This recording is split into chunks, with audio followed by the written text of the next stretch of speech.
It is. This one works a lot better than most of them, though. Because they seemed more disciplined, and they do. Over the years, I think. Watch this. Grandpa Lacoste. Over the many years, yeah. Story. Over the years. Over the years, Illidan. Tell us. Illidan became more disciplined. He tended to throw the games, the unthrowable games. But right now, the man seems in the right place where he belongs, and I'm glad that he's doing well. Doesn't look too happy. Never does. But, never did. He's always very focused. Yeah. Of course. He did seem pretty happy last one that we see him Thursday when they won against OG. He was very happy at that point. Because he did, of course, the post-game interview on stage together with Tanya. I'm wondering, like, how strong are Flying Penguins and E stack if OG is struggling so hard with all but gold. It didn't look like Flying Penguins were struggling as much. It did go to 3 games, but they had an easier time. I think for OG, it's also really a case of the play styles just not matching with them. Matching, yeah. As Lacoste and you have said, they're like a kryptonite for OG. Yeah. Does make sense. But it also makes us think, of course, that Vici Gaming and Gambit, the series that we saw yesterday at the end of the day that was very close, those two teams seem to be at the top. Yep. Fortunately for them, the only way that they can meet each other again is if they are in the finals, both of them. And of course, Gambit will still have to play for elimination as well, or rather play for the playoffs later today in an elimination match. It will be an interesting one as well against Demolition Boys as we head into draft number 3 from OG versus All But Gold, and no surprises there. There's another Ember Spirit, the second one, the third one in a row, and the first 2 pickups for OG. Razor went through. Not? Razor went through. Leshrak went through. Ooh, all these heroes that aren't banned. Pango isn't banned. Bane was banned. Bane is banned. Yep. Bane did so much more. If you compare the first and the second game where they had Enchantress and Bane, it's really uncomparable. True. Magnus is still in the pool that was banned out by Old Gold previous game. They still banned out the Ancient Prophet and the Troll. And on the side of OG, they ban out the exact same 3. Yeah, and they go with SF again. This time around, do they pick up the Tiny? Let's see. No, Oracle. No, better pick. I like it. Oracle like was banned in the second game because that first game he was just so good. So I'm happy with this. It also means you got to be aware for longer fights and a lot of sustain coming out from Open Gold and some clutch saves. Yeah, the Greaves on SF plus Oracle.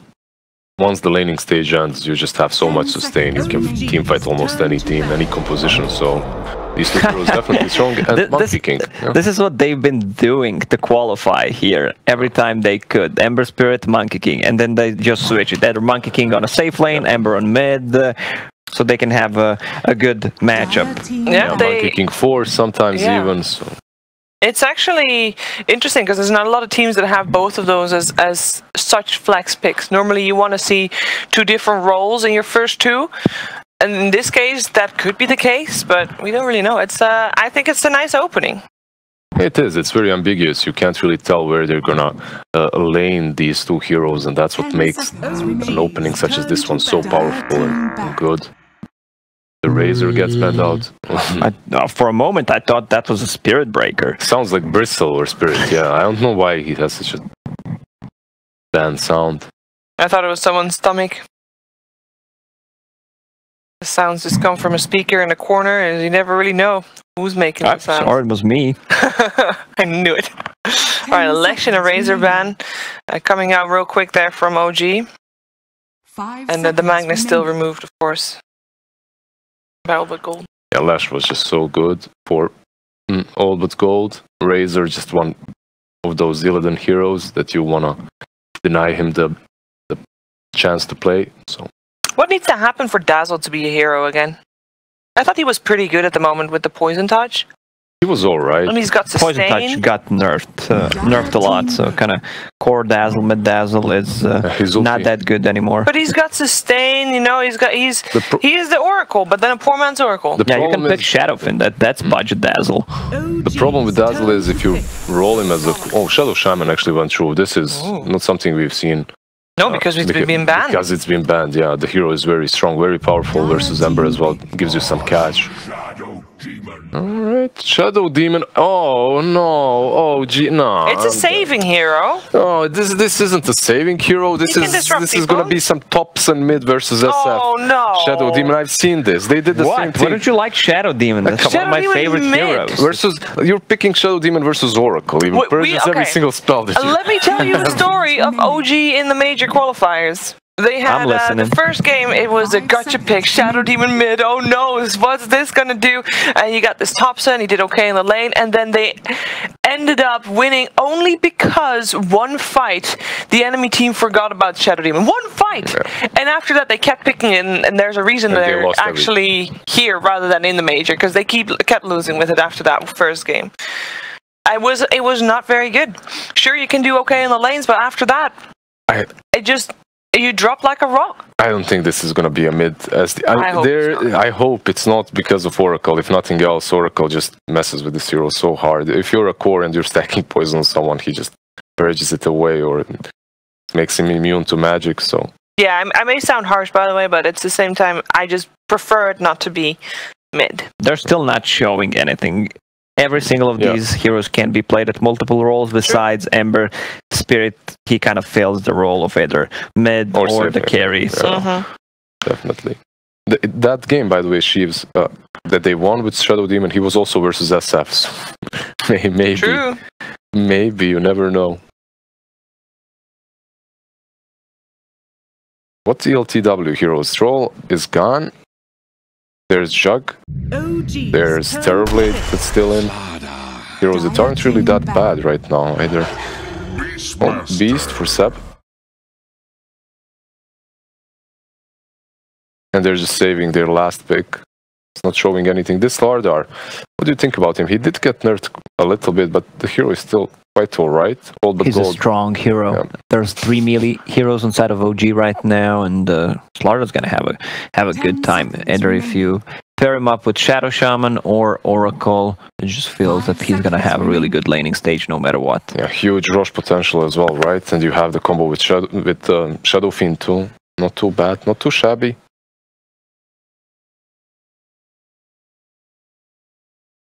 Right, last ban Lycan.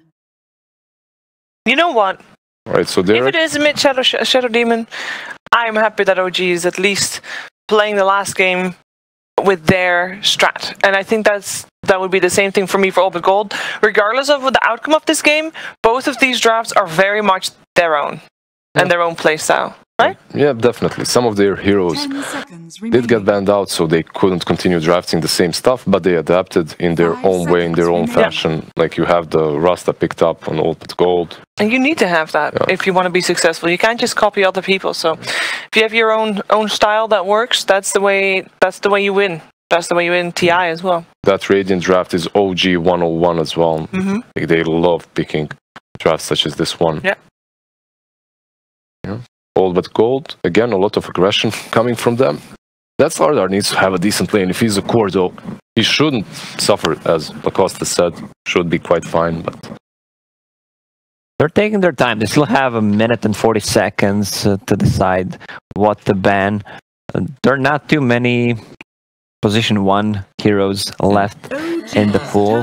They ban out the Weaver. Right, it is. I think they played a few times, so... Yeah, a lot of physical damage, hard to catch. So much minus armor, right? Yeah. With Weaver, if he goes for that Dazzle build that he was doing before, you have the Dazzle, you have StarLadder, you have SF. It's just way too much to deal with. Tiny made it all the way through.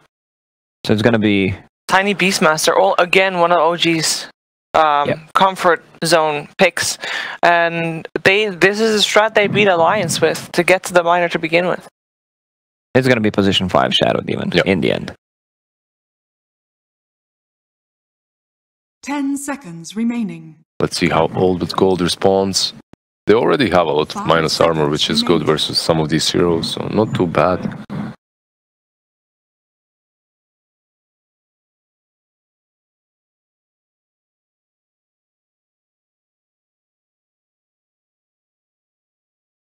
"20 seconds left.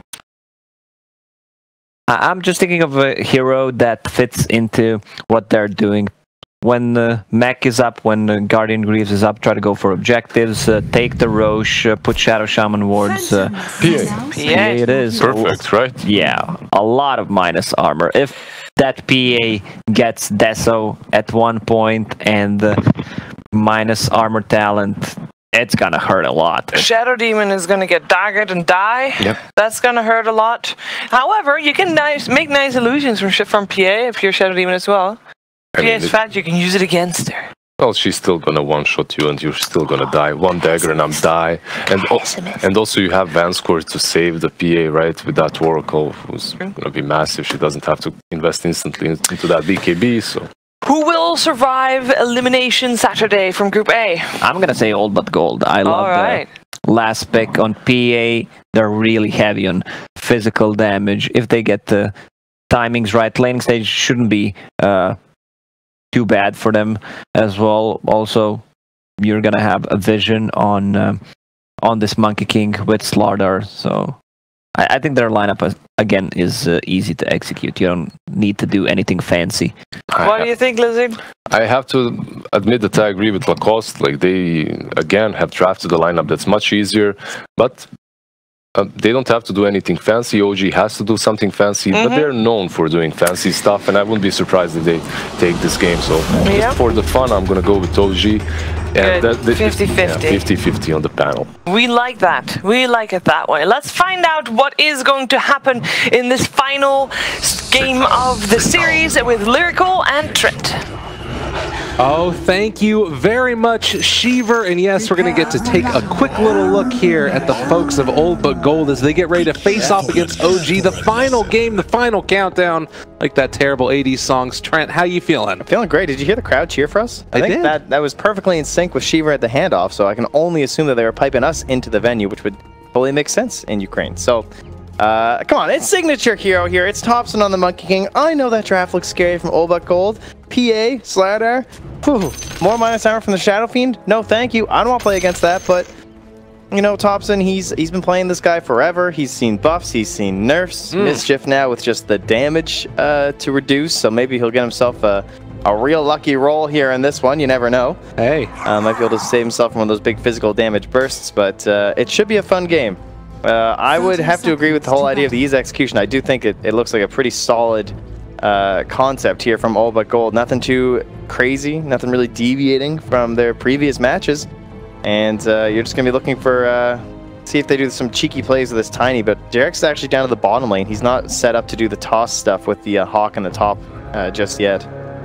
Yeah, playing it a little bit further back right now, and I guess just trying to ensure that they have this bottom lane secured. And of course, they can TP in him afterwards, but they will be able to secure 2 runes up top for OG, and All But Gold get the 2 bottom.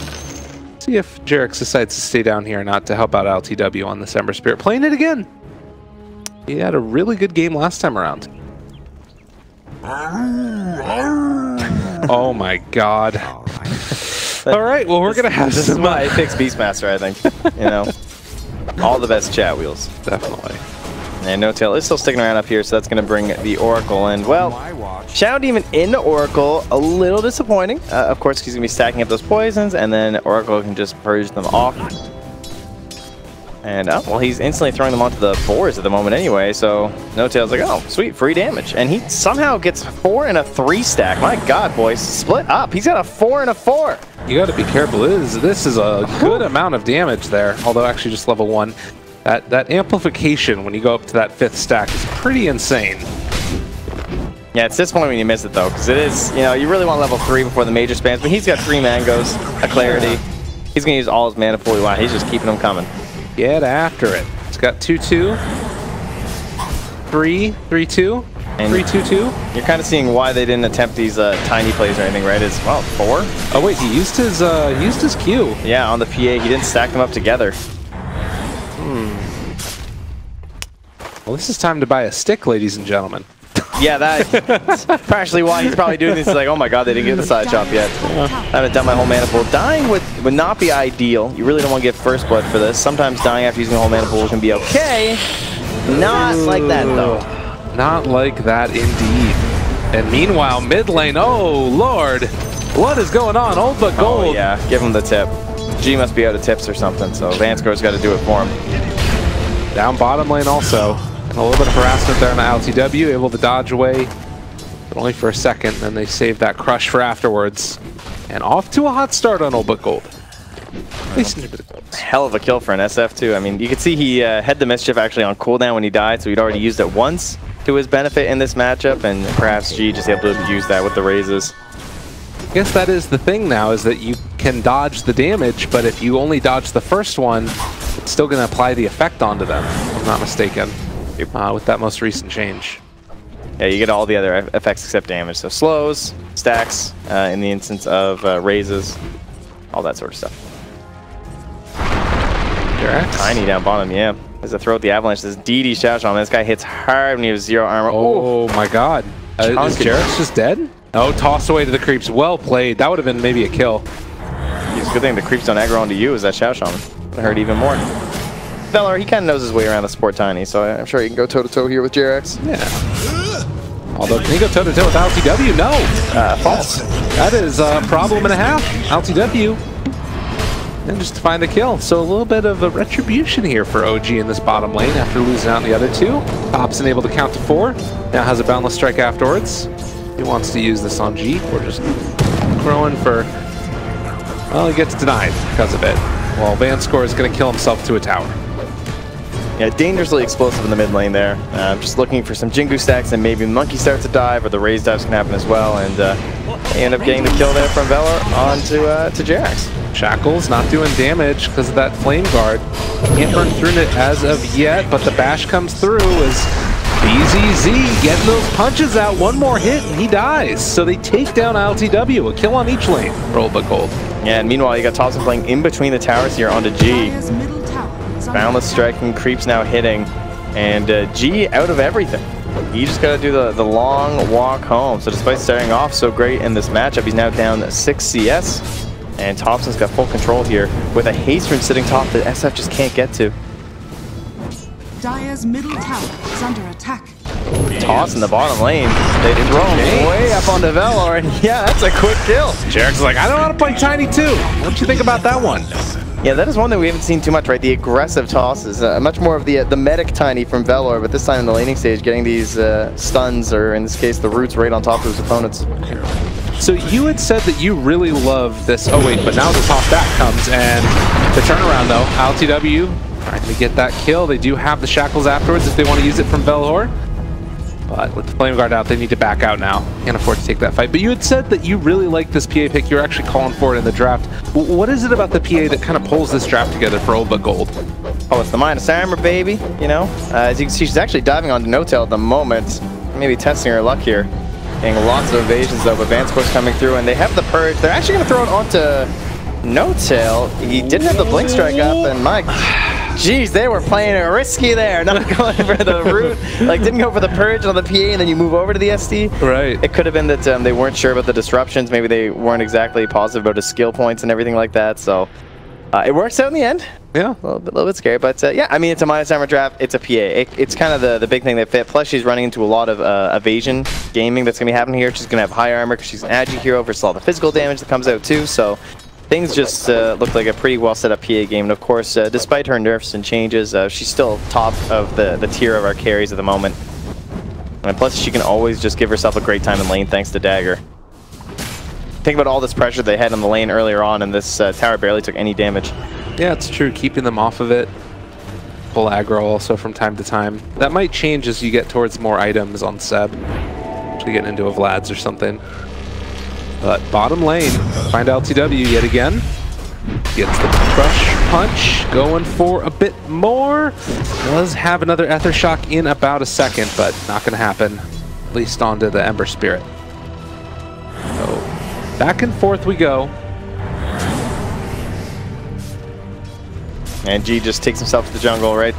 Thompson once more, going to start controlling this wave, just kind of statically holding it there, and that means G is forced up in here. They don't really have any great vision as to where he is, but I mean, obviously, if he's not in the lane, they know that he's most likely up here, but theoretically could also be down in the bottom half. But really only one place in SF wants to be right now. No one really invading currently from the Radiant team, so this will be mostly free for him. And it is a catapult wave though, so Thompson could think about tanking this for a little bit, but he's actually going to let his catapult go down. Okay. But SF was coming back either way. Right.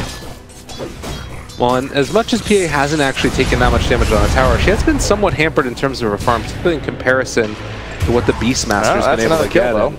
Yeah, finding that kill on the no-tail, that's pretty nice. Yeah, despite the last hit differential, she's only about like 100 and some behind the Beastmaster, but spoken too soon. There's the Dominator used, and chasing forward, find the root onto 2. Can they get him down in time and trying to walk away? They have the purge to keep him alive, and that just means Vanscore is going to give up his life for the cause. So saves the PA, but nice return kill there from OG. Oh, and the toss onto the low ground. Jerax finds it, but the turnaround comes as well as they're able to interrupt the shackles coming out there. Thompson turns, finds the kill onto G. Vanscore's coming in here now too, but I don't know if they can do much about this. Oh, and they tried to eat the tree, but it doesn't happen in time. And Thompson able to make this work. Gets the Jingle Stacks. No, doesn't quite get it up yet in time. He doesn't have a Boundless Strike afterwards either. The toss, the avalanche, they find that kill onto the Monkey, and Velor just walks away. Jeez, that did not look like it was going to end well for the side of gOLD. At the same time, though, they are losing quite a bit in the top lane. Seb and ILTW have stayed up here since the kill on the Oracle and continuing this pressure into the tower. The Hellbear Smasher still sticking around, and in combination with the level 2 in the Inner Beast, Seb going to be able to force this one down while secured by the vision from his Hawk. There is a DD now picked up from G, though.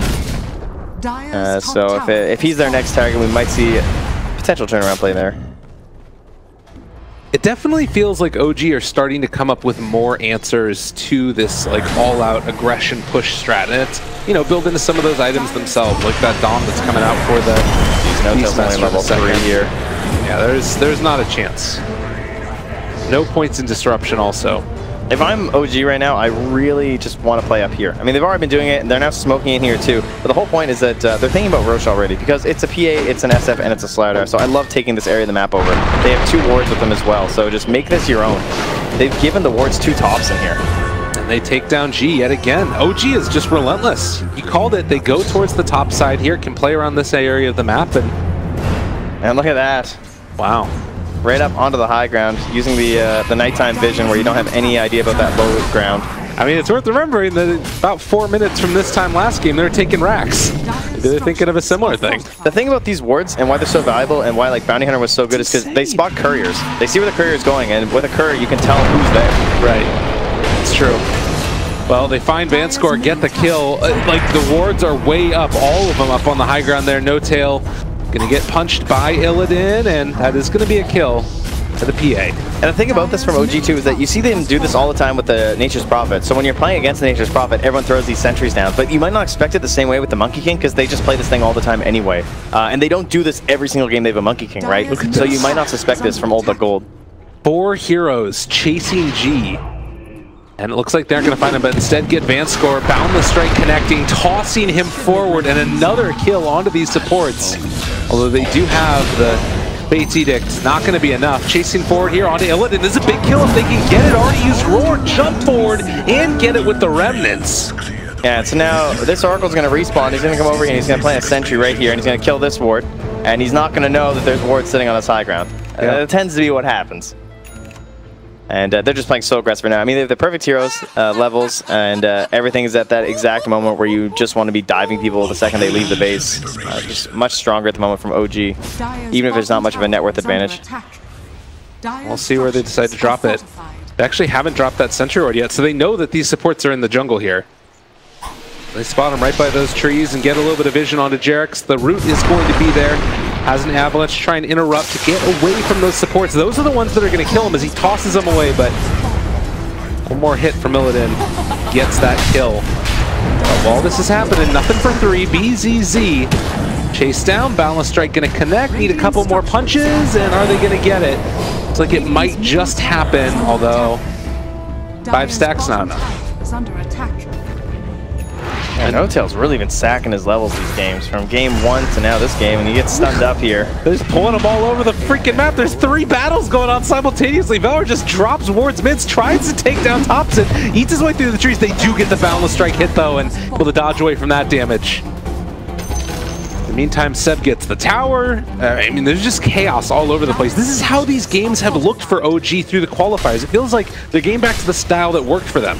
Oh, Seb is going to return from his push in the bottom lane, though. See if they can actually punish this attempt onto a tier 1, but they have the vision on the high ground from the Dire side. 11-11, 12 minutes in the game.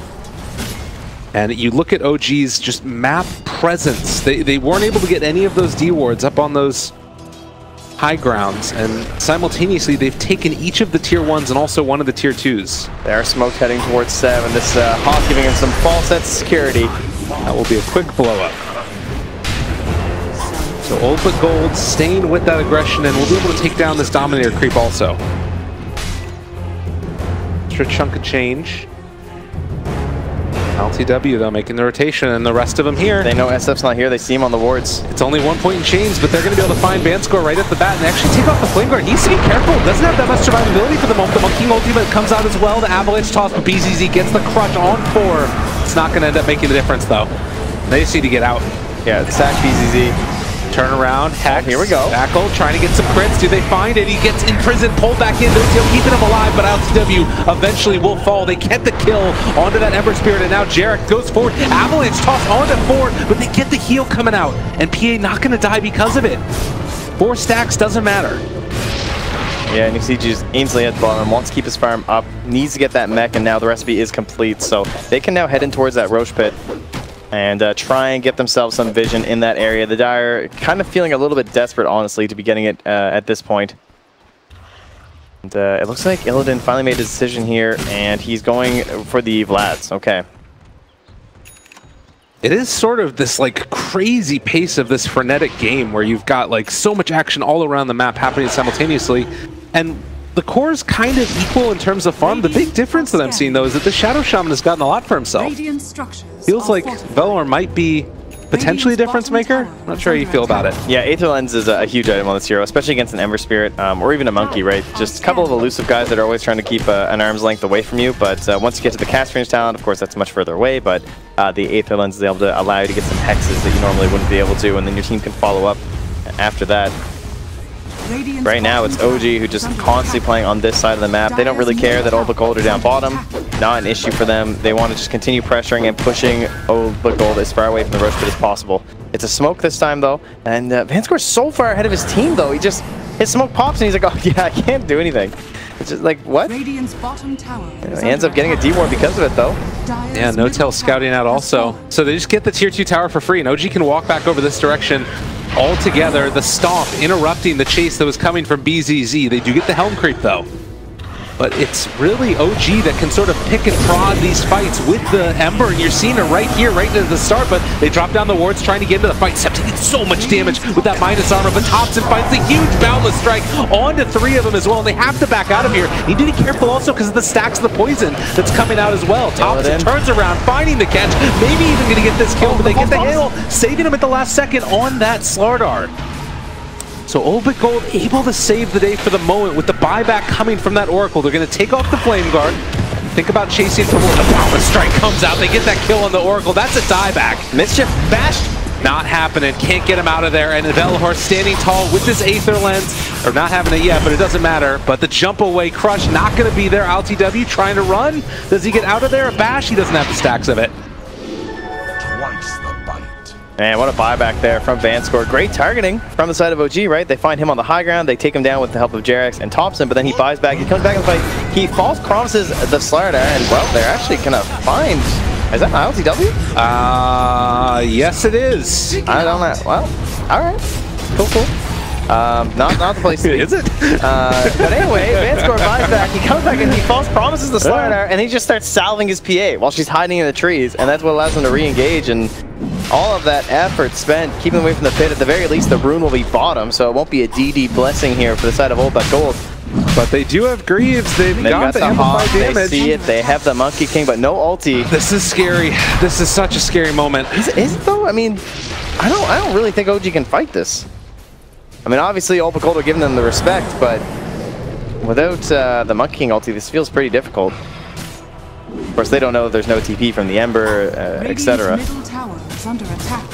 Jerax needs to be careful here. Oh, the toss back onto the Ancients. Get the vision, trying to get out of there. They're Rory separated from the rest of his team. They need to get into the area, but they can't quite get him. There's the jump away, though. Able to keep him alive. LTW trying to interrupt this Shackles, but it's not going to happen.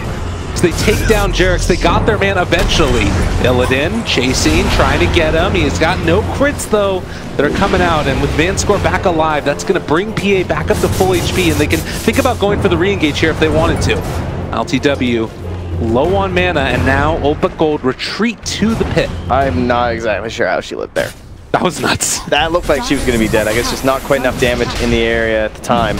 And even False Promise was on cooldown for about 5 more seconds. She got thrown up there too. And they will take down the Hawk. Good use of the sentry there.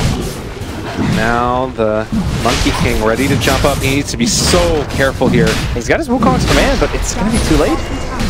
Jump in, trying to find it, crushes out, and well, LTW, Seb, in some trouble.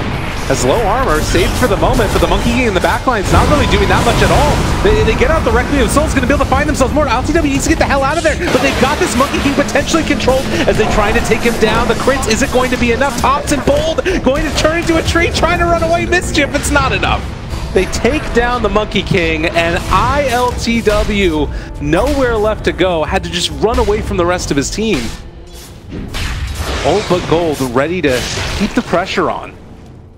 Man, OG definitely hit their stride there around that 12-13 minute mark with all those wards, all that vision on the dire side. They're getting kills left, right, and center, but they've regrouped on the side of Old but gOLD. They've identified their objectives, what's really important for them. They had to give up a little bit, like losing that tier 2 in the mid lane, etc., but they fought back very hard inside their jungle, winning some engagements, pushing back OG, and now finally getting their goal of the Roche. Putting it on the Shadow King too is kind of interesting. I mean, he's the Greaves buyer too, so are they really going to get him again? You can't afford to lose your life here. He has been so heavily hampered. He's below the Slaughter. The Shadow Shaman is almost ahead of him in terms of net worth. It looks like a game where the Slaughter has a blink or something, but I think he's just getting caught off guard by the range of the Shadow Shaman with the Aether Lens. All of this farm on the Shadow Shaman from those early kills, getting some towers down, is making the difference. And Velhor has been so often just the playmaker for this old but gOLD team, whether it's on the Tiny or now the Shadow Shaman. And there's still 3.5 minutes left on this Aegis. There are definite possibilities of high ground, at least chipping away to tier 3. It is indeed, and that really makes you want to go for this. They're ready to walk up towards this high ground. Guardian Greaves are there. Their PA sitting on 3,000 gold. She's actually much lower damage than you might think. Well, I mean, he lived. That's what I'm saying. That's true. That's fair enough. Gotta take what you can get at this point. Like, she's really a 4K net worth hero right now, right? Yeah.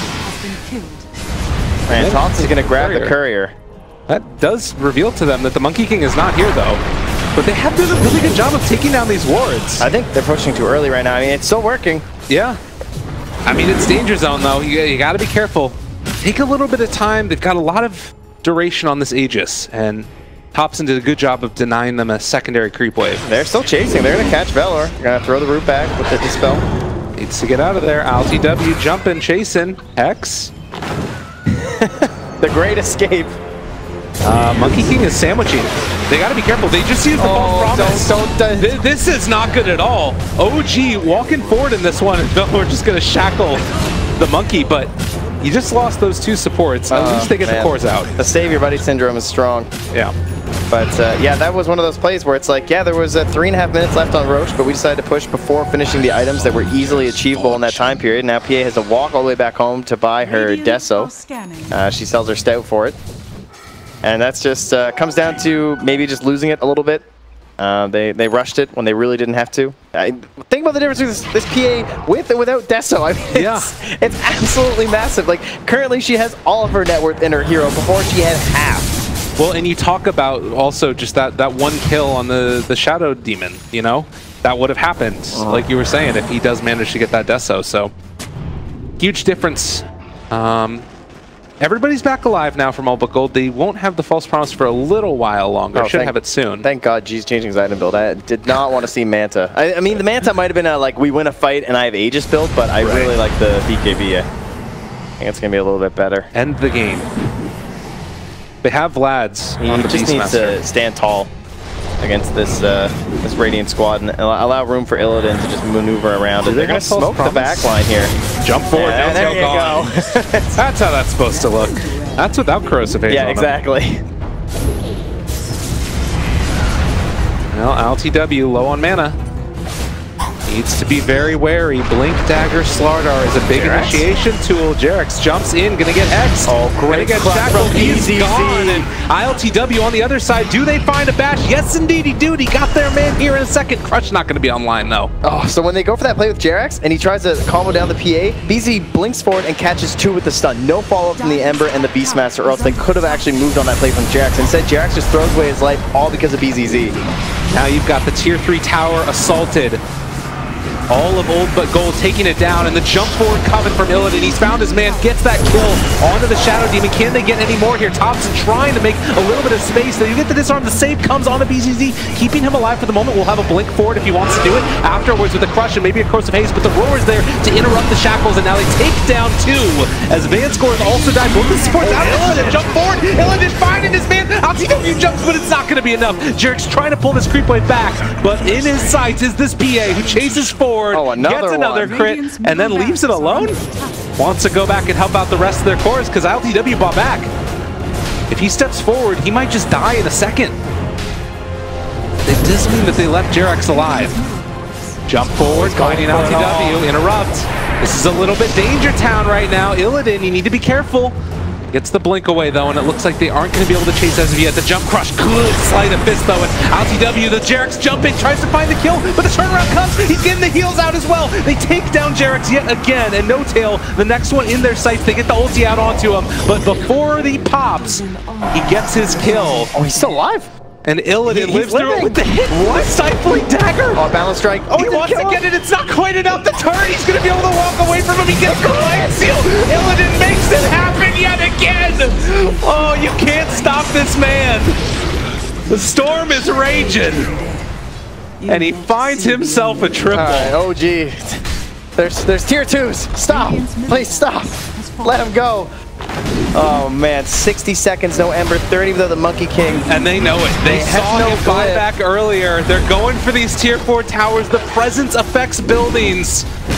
And they're moving into position to take down these tier 4s. OG need a miraculous hold here. Can they do it? How much will OBG hesitate is the question. Crush off the mark. Maybe an opportunity here. They need some type of a toss-back play. But all this lifesteal coming from Illidan. No Tail still caught there in the smoke. They're trying to build up They're still holding them back. This is working out at the moment. Although this is the trump card in the end for Bellhorde. They drop down the Wukong's command though.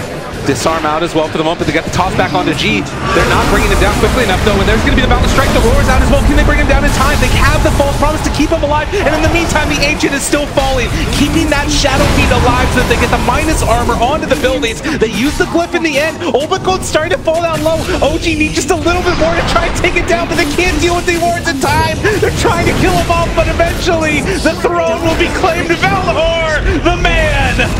Stands up and screams. Woo! Oh, he deserved it today, that's for sure. This guy has been an absolute legend for this team. I mean, probably the name that's least recognized on this